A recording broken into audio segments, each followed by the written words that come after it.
Nung una, tinatanong ko yung yung chairmanship, vice chairmanship niya sa budget. Gusto kong tanungin. The one before that was nagkakamustahan lang kami. Kinakamusta ko naman sila kasi meron kaming group chat ng buong 24 senators eh. Hindi siya nagre-respond. So, tinext ko siya ng separate.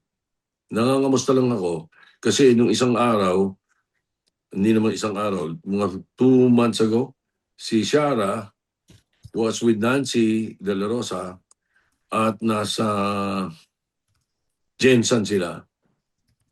So, maraming kwento si Shara sa akin, nakakatuwa, maganda yung pagsasama nila ni Nancy. Tapos, so tinitext ko si Ronald, si Senator Ronald, para ano siya, para kamustahin at saka saka pasalamatan ko siya na ang ganda ng samahan nung asawa niya at saka nila Shara. Pati mga anak niya, gano'n.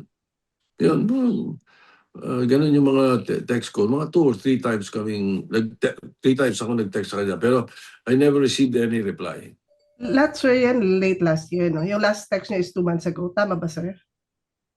Or, Hindi. Mga 2 months ago yung mga pinag-uusapan natin mga text ko. Pero the last text ko was before the BICAM. okay. Sir, Before the BICAM.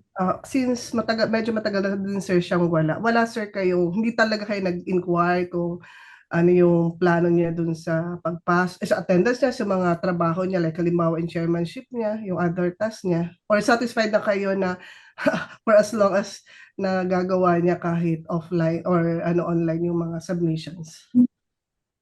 Oo kasi marami naman kami mga nakasama nung araw pa hanggang ngayon na gano'n naman talaga eh. Hindi porke hindi pumapasok hindi umaandar ng opisina. Umaandar ng opisina eh. Si Laila gano'n nung araw. Si Sani Trillanes gano'n din nung araw. Noong panahon ni Senator Fernan, ni Celine Fernan, gano'n din. Nagkasakit.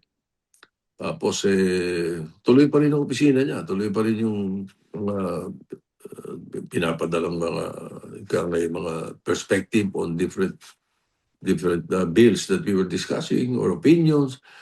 At nagtatrabaho yung mga empleyado niya.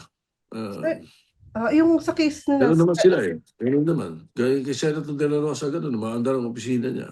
sir, yung kina Senator Laila kasi nakakulong yata sila, pati Senator Trillanes ba? Tama ba kanun? So parang, at least alam mo yung sitwasyon, sir, yung kay Senator Bato, na wala naman siya sa, kulungan. Well, I mean, ano yung valid Well, reason for him being absent in the Senate? Ba, kasi kaya nga doon, yun?